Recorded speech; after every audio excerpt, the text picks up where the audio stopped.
नमस्कार, मैं जितेंद्र चतुर्वेदी। मतांतर में आप लोगों का स्वागत है। एक किताब आ रही है एस डी देवेगौड़ा की, और उस किताब में कई राज हैं, और वो राज मराठा क्षत्रप से भी जुड़े हुए हैं। वही मराठा क्षत्रप जिनके इर्द गिर्द पूरे महाराष्ट्र की सियासत चल रही है, वहां का सिंहासन उनकी मर्जी पर बना हुआ है। अगर वो नाखुश हो जाए तो वो सिंहासन के पाए डगमगाने लगेंगे। हालांकि कोशिश तो बहुत हुई उसे डगमगाने की, उसे हिलाने की, और ये आज से नहीं बहुत दिनों से चल रही है। लेकिन दरअसल वो जो राज है, उस राज को न जाने क्यों लोगों ने राज बनाए रखा, उसे किसी ने खोला नहीं, बताने की किसी ने जरूरत नहीं समझी। आशा ये की जा रही है कि संभवतः ये जो मौजूदा सरकार है नरेंद्र मोदी की अगुवाई में, वो कुछ राज खोलेगी मराठा क्षत्रप को लेकर। लेकिन अभी तक लोगों में सिर्फ जो है कौतूहल है। पर उन सब के बीच ये जो एक किताब आ रही है एस डी देवेगौड़ा की, वो उनकी बायोग्राफी है। सीनियर जर्नलिस्ट है, उन्होंने लिखा है इनकी इस पूरी बायोग्राफी को। उसमें वो कुछ बातें बताते हैं। दरअसल वो बातें मराठा क्षत्रप से जुड़ी हुई हैं। है तो उसमें बहुत बातें। उसमें यह भी संदर्भ है कि कैसे एस डी देवेगौड़ा मुख्यमंत्री थे और फिर प्रधानमंत्री बने। ये तमाम चीजें हैं क्योंकि उनकी जीवनी है। लेकिन उसमें बड़ी बात उस राज की है जो राज पहले बहुत दिनों तक दबा रहा, लेकिन अब संभवतः उनकी किताब से बाहर आएगा। वो राज उस फाइल का है जो पीवी नरसिम्हा राव के दौर में बनी थी। पीवी नरसिम्हा राव ने कुछ लोगों की फाइलें तैयार करवाई थी। उसमें तकरीबन 10 से 12 राजनेता हैं। अब उनमें से कई नहीं रहे, लेकिन जो है उनमें बड़ा नाम शरद पवार का है। ऐसी चर्चा है, वरिष्ठ पत्रकार लोग इस तरह की बातें करते हैं। उनका मानना है कि उन फाइलों में वो सारे कारनामे दर्ज हैं जो उन नेताओं ने किए हैं, जिन नेताओं को लेकर ये फाइल बनी। देखिए, जब नरसिम्हा राव की सरकार बनी थी तो आपको पता होगा कि पीवी नरसिम्हा राव की सरकार बनने के बाद कांग्रेस का एक बड़ा धड़ा था जो उस समय भी 10 जनपद से अपनी, आप एक तरह से कहिए कि नजदीकियां जाहिर कर रहा था, और उनको लेकर वो पूरी तरह से लॉयल था। और इस वजह से पीवी नरसिम्हा राव को लगता था कि कुछ ऐसे नेता हैं जो उनकी कुर्सी के पाए को डगमगा सकते हैं। तो उन्होंने एक फाइल बनवाई। ऐसा दावा किया जाता है कि वो जो सीक्रेट फाइल बनी उसमें उनके सारे कारनामे थे। उन फाइलों में एक फाइल शरद पवार की भी है, ऐसा दावा है।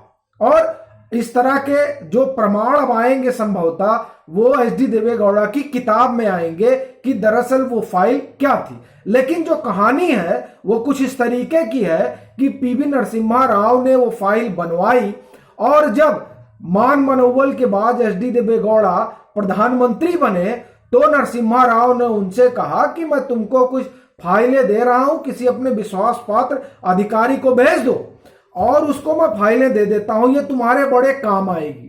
तो वो फाइल फिर आई एस डी देवेगौड़ा के पास, और एस डी देवेगौड़ा ने जिस अधिकारी को भेजा था, मीनाक्षी सुंदरम, तो उनके पास फाइलें रही।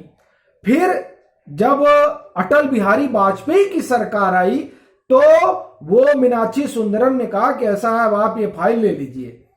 तो एक अधिकारी हैं, उनके पास ये फाइल गई, अशोक सैकिया, और उसके बाद वो फाइल कहां गई, ये ऐसा एस डी देवेगौड़ा की किताब में संभवतः उसका भी जिक्र हो, और उसमें यह भी पता चले कि किस किस राजनेता के नाम की फाइल बनी। लेकिन उसमें शरद पवार की चर्चा है, ऐसा दावा किया जाता है। इन दावों में क्या सच्चाई है, ये देवेगौड़ा की किताब संभवतः 29 नवंबर को आएगी तो पता चलेगा।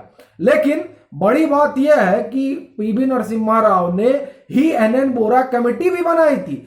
एनएन बोरा कमेटी, उस समय एनएन बोरा जो है होम सेक्रेटरी थे, और 93 के ब्लास्ट और दंगे के बाद जो स्थितियां और परिस्थितियां बनी थी उनको देखते हुए वो कमेटी बनाई गया, और उस कमेटी का ये काम सौंपा गया, जो अगर आप उसके जो 11-12 प्रारंभिक पन्ने हैं आप उसको देखें, सीबीआई, रा, DRI, मतलब तमाम जो इंटेलिजेंस एजेंसियां हैं और जो प्रत्यक्ष रूप से और अप्रत्यक्ष रूप से भी जो इस तरीके का काम करती हैं, उन सब लोगों के साथ मिल बैठकर बातचीत हुई और उसके बाद में वो डिटेल फाइल तैयार हुई जिसे एनएन बोरा कमेटी कहते हैं। आप उसमें देखिए, उसमें इकबाल मिर्ची का जिक्र है, उसमें दाऊद का जिक्र है, उसमें उस सिंडिकेट का जिक्र है जो चलता है और जिनके संरक्षण में चलता है।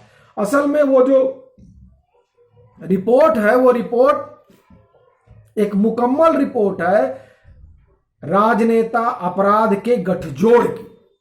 अब वो रिपोर्ट आती है सामने कि नहीं आती है, उसे लेकर मांग बहुत दिनों से चलती रही है, लेकिन उस मांग पर कितना लोग आते हैं, उस मांग को लेकर किस तरीके से सरकार रिएक्ट करती है। देखिए, सुप्रीम कोर्ट ने तो जो तमाम बड़े पत्रकारों ने बताया ही है और इस पर रिपोर्ट भी खूब हुई है कि सुप्रीम कोर्ट ने तो सीधे हाथ खींच लिया है। और आप ये देखिए कि अश्वनी उपाध्याय ने जो PIL की थी, उसमें भी उन्होंने एनएन बोरा कमेटी को सार्वजनिक करने की मांग की थी और कहा था कि कोर्ट को ऐसा आदेश देना चाहिए। तो सुप्रीम कोर्ट ने कहा था कि आप सीधे जाकर सरकार से इसकी मांग करिए। तो अब ये एक तो ये बड़ा पहलू है ही है, और अगर उसमें हम जो वरिष्ठ पत्रकार प्रदीप सिंह कहते हैं, वो ये बताते हैं कि दरअसल वो जो फाइल है, उस फाइल में RSS और भाजपा, मतलब एनएन बोरा कमेटी की जो रिपोर्ट है, उसमें चाहे भाजपा हो, RSS हो, उनसे जुड़े नेताओं के तो नाम नहीं है, क्योंकि उस समय RSS या भाजपा की कोई ऐसी स्थिति थी नहीं। फिर भी वो सार्वजनिक नहीं की जा रही है मौजूदा सरकार के दौर में। ये एक सोचने वाली बात है। हो सकता है कि वो सार्वजनिक हो ऐसा। और आप देखिए, जब से महाराष्ट्र में प्रकरण शुरू हुआ है और दाऊद कनेक्शन, ड्रग्स कनेक्शन, ये एक एक करके बाहर आ रहा है आरोपों और प्रत्यारोपों के जरिए, वैसे वैसे अब एनएन बोरा कमेटी को सार्वजनिक करने की मांग और तेज हो रही है। उस पर क्या रुख होता है सरकार का, ये तो समय ही बताएगा। लेकिन SD देवेगौड़ा की जो किताब आ रही है, उस किताब में वो जो सीक्रेट फाइल है जिसके बारे में चर्चा अभी से जारी है, जो खबरें हुई वो भी आप देखिए उसमें भी है। तो दरअसल उस सीक्रेट फाइल के क्या कुछ अंश उस किताब में आएंगे, क्या जो उसमें मराठा छत्रप के बारे में है वो भी कुछ आएगा, ये सब देखना दिलचस्प होगा। और ये भी देखना दिलचस्प होगा कि दरअसल उसमें वास्तव में है क्या। ये तमाम चीजें हमको लगता है कि उनकी किताब आने के बाद सामने आएंगी। फिलहाल अभी के लिए बस इतना ही। अगर आप लोगों ने मतांतर को अभी तक सब्सक्राइब नहीं किया है तो आप मतांतर से जुड़िए और बहिष्कार करने के बजाय मतांतर से जुड़िए, मतांतर का सहयोग करिए और अपनी राय जरूर साझा कीजिए। लेकिन राय साझा करते समय संयम अगर रहे तो बहुत अच्छा है। और अगर आप असंयमित होते हैं, असंसदीय ही भाषा का प्रयोग करना है, तो असंसदीय भाषा के प्रयोग में भी थोड़ा आप जो है उच्च कोटि का प्रयोग दिखाइए। मतलब हल्के नहीं, फिर ठीक से ही आप असंसदीय भाषा का प्रयोग कीजिए। बहरहाल चलते हैं और ये आशा करते हैं कि आप मतांतर से और तेजी से जुड़ेंगे।